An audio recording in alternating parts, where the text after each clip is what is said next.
वंदे मातरम। आज से इस YouTube चैनल में आप सभी का हार्दिक अभिनंदन।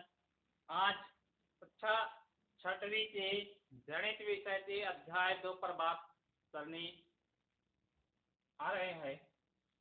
अध्याय 2 में है पूर्ण संख्या एवं पूर्ण संख्या पर संक्रियाएं।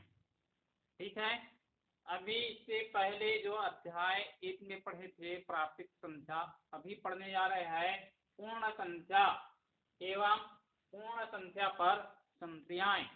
तो थोड़ा सा देख लेते हैं कि पूर्ण संख्या होता क्या है ना। तो देखते हैं।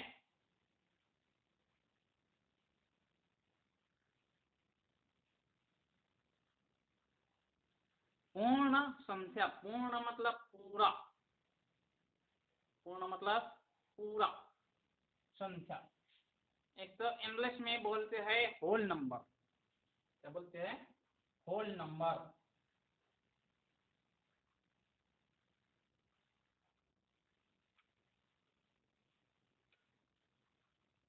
होल नंबर, होल मतलब पूरा, रोल नंबर मतलब संख्या, होल नंबर अर्थात पूर्ण संख्या। ठीक है, अब इसकी परिभाषा देख लेते हैं।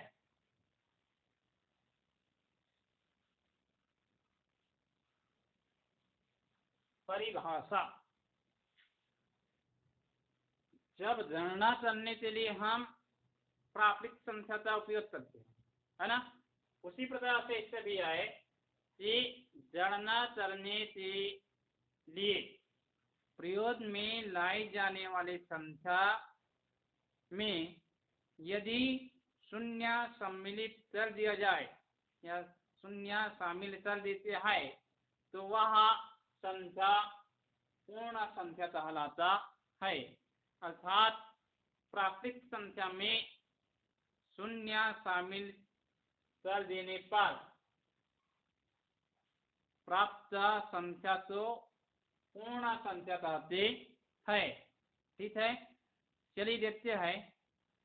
लिखते हैं परिभाषा में, गणना करने के लिए प्रयोग में लाई जाने वाली संख्या में शून्य तो शामिल कर देने पर प्राप्त संख्या या बनने वाला संख्या, प्राप्त संख्या तो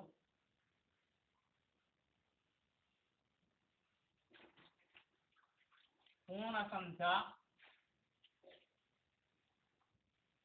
कहते हैं। ठीक है, इस बार देख लीजिए। गणना करने के लिए, गणना करने के लिए प्रयोग में लाई जाने वाली संख्या में शून्य को शामिल कर देने पर प्राप्त संख्या तो पूर्ण संख्या कहते हैं। देख लेते हैं, इसे कैपिटल लेटर से W से प्रदर्शित करते हैं, क्योंकि होल नंबर में W जो है सामने में है, उसी से इस पूर्ण संख्या को हम प्रदर्शित करते हैं, अर्थात कैपिटल लेटर से W से। तो W बराबर क्या लिखेंगे? शून्य। यहाँ पर 1 से स्टार्ट नहीं होगा, शून्य से स्टार्ट होगा। पूर्ण संख्या में, प्राकृतिक संख्या में 1 से स्टार्ट होता है, पूर्ण संख्या में 0 से स्टार्ट होगा। तो 0, 1, 2, 3, 4, 5, इस प्रकार से यहाँ होता है पूर्ण संख्या। अर्थात पूर्ण संख्या तो हम जब भी प्रदर्शित करेंगे तो बड़े अक्षरों से W से प्रदर्शित करेंगे, और W बराबर लिखेंगे शून्य, एक, दो, तीन, चार, पाँच, छः, सात, इस प्रकार से बढ़ते जाएंगे अनंत। ठीक है।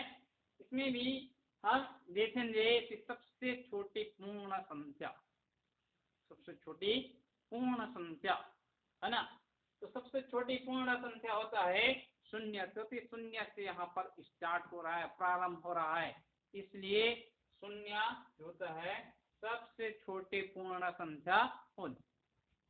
यहाँ पर लिखेंगे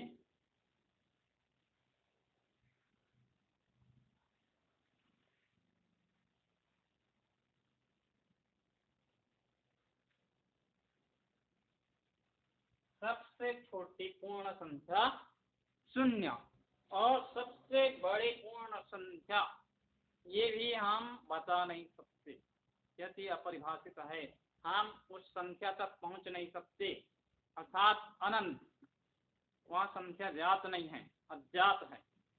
ठीक है। तो इस प्रकार से ये पूर्ण संख्या है, इसके बारे में जानकारी आप लोग को दिमाग में रखनी है ना। ये तो हो गया पूर्ण संख्या की परिभाषा, और उसके साथ में जो क्या लिखते हैं, कितना से प्रदर्शित करते हैं, इसके बारे में। अब सामने में लिखा है एवं पूर्ण संख्या पर संख्याएं, पूर्ण संख्या पर संख्याएं, जो हम लोग संख्या पढ़ते हैं, तो संख्याएं चार प्रकार से होता है, जोड़ना, घटाना, गुणा और भाग। इस प्रकार से हम चार संख्याएं पढ़ते हैं, तो उन्हीं चार संख्या को हम पूर्ण संख्या एवं पूर्ण संख्या पर संख्याएं इस पाठ पर पढ़ेंगे। एक बात आप लोग को ध्यान कर सकता हूँ कि यहाँ पर शून्य है, तो शून्य और सत्या के होते हैं। जैसे कि मैं 10 रुपये से लेकर, है ना, 10 रुपया लेकर मैं कहाँ जाता हूँ, बाजार जाता हूँ। 10 रुपया लेकर बाजार गया, जिसमें से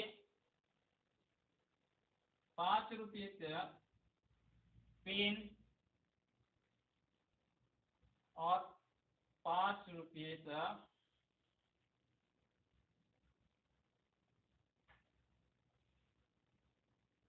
पेन ले लिए, और फिर 5 रुपये से हम लोग मिठाई खा लिए।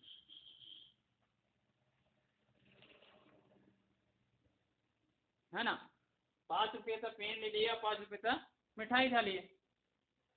अब देखना है कि हमारे पास बचा कितना रुपया, तो हम क्या करते हैं, 10 में ये 5 रुपया पेन और 5 रुपया मिठाई दोनों तो जोड़ देते हैं, तो होता है 10। अब 10 में 10 हटाते हैं तो बचता है शून्य। तो यहाँ पर हमें शून्य लिखने की आवश्यकता होती है, शून्य पढ़ने की आवश्यकता होती है, इसलिए पूर्ण संख्या में शून्य समाहित किया हुआ है। यदि शून्य नहीं रहता तो कोई भी संख्या बराबर मात्रा में नहीं बनता है। बात समझ में। अब देख लेते हैं पूर्ण संख्या पर संख्याएं। ठीक, अब देखेंगे पूर्ण संख्या के गुण के बारे में, अर्थात क्वालिटी, है ना। इसमें पूर्ण संख्या में क्या क्वालिटी है, इसके बारे में पढ़ते हैं। तो इससे जो क्वालिटी है, इससे देख लेते हैं नंबर 1। किसी भी संख्या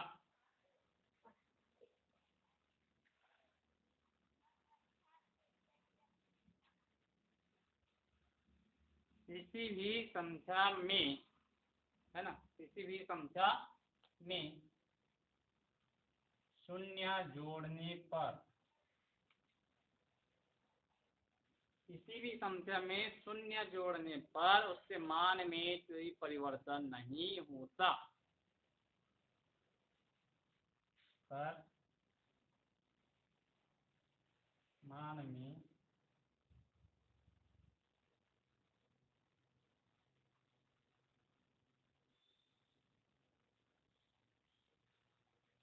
कोई परिवर्तन नहीं होता। ठीक, दूसरी बात,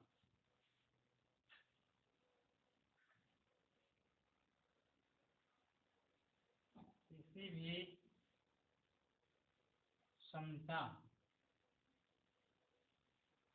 के दाईं ओर,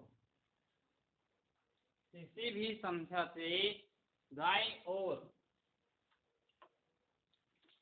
है ना, किसी भी संख्या से दाईं ओर शून्य लिखने पर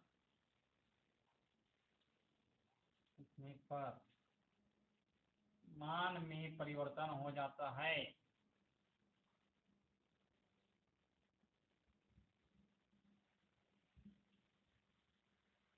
जैसे मैं यहाँ पर लिख देता हूँ 2, 2 से दाईं ओर मतलब सामने, और बाईं बोले तो इधर वापस, ठीक है। तो दाईं ओर जब मैं यहाँ पर शून्य लिख देता हूँ तो 2 क्या हो जाए यहाँ पर 20, और एक शून्य डाल देता हूँ तो 200, अर्थात इस्तेमाल में परिवर्तन हो रहा है। इससे विपरीत यदि हम बाईं ओर लिखते हैं तो इस्तेमाल में परिवर्तन नहीं होता, अर्थात संख्या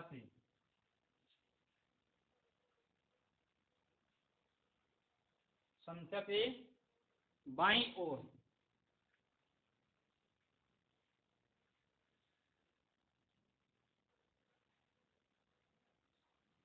शून्य लिखने पर मान में कोई परिवर्तन नहीं होता।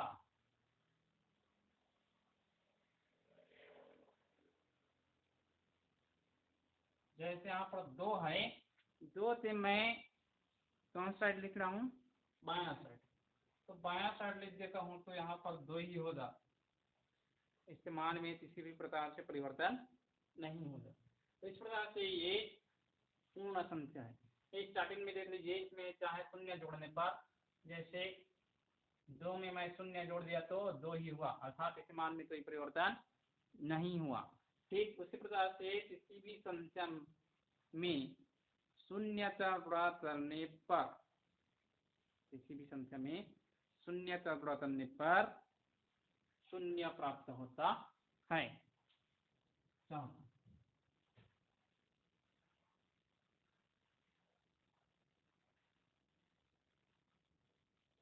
किसी भी संख्या में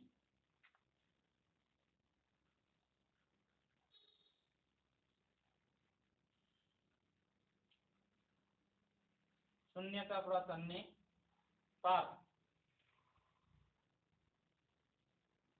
किसी भी संख्या में शून्यता प्राप्त करने पर मान शून्य होता है। जैसे 2 में शून्यता प्राप्त कर दिया तो शून्य, अर्थात चाहे कितना भी बड़ा से बड़ा संख्या हो उसमें यदि हम शून्यता प्राप्त कर देते हैं तो उसका मान शून्य ही होता है। ठीक, अगला नंबर देखते हैं 5वां।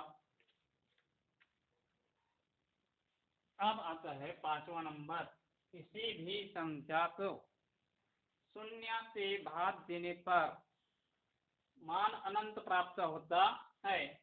जैसे 12 भागित शून्य, अर्थात हम 12 को भाग देंगे शून्य से तो शून्य का पहाड़ा कितना बार भी पढ़ लिया जाए शून्य ही प्राप्त होता है, अर्थात शून्य के पहाड़ा में 1 आता ही नहीं है। अर्थात इसका हम भाग देते देते अंतिम तक चला जाएंगे, लेकिन ये 12 पूर्ण रूप से भाग नहीं जाएगा, क्योंकि हम शून्य का पहाड़ा पढ़ेंगे तो 1 आता ही नहीं है, अर्थात 12 तो भाग पूर्ण रूप से दे नहीं सकते, इसलिए इसका मान प्राप्त होगा अनंत बार हो जाएगा, लेकिन ये पूर्ण रूप से भाग नहीं जाएगा। ठीक है, इस प्रकार से ये 5वां नंबर है। 6वां नंबर में है किसी भी संख्या या किसी भी संख्या से, है ना, या फिर ऐसे लिख सकते हैं शून्य को किसी भी संख्या से भाग देने पर मान शून्य प्राप्त होता होता है। तो आप पूर्ण रूप से समझ चुके होंगे। यदि नहीं समझे है तो वीडियो तो बार बार देखिए जरा कि मैंने अभी बताया हूँ कि पूर्ण संख्या के बारे में, है ना, पूर्ण संख्या की परिभाषा के बारे में और पूर्ण संख्या के गुण के बारे में। ठीक है, अर्थात अब बचा है पूर्ण संख्या पर संख्याएं। ये पूर्ण संख्या पर संख्याएं हम लोग अगला वीडियो में देखेंगे। ठीक है, यदि वीडियो समझ में नहीं आए तो बार बार देखिएगा और कमेंट करके पूछ लीजिएगा और समझ में नहीं आता तो। ठीक है, धन्यवाद।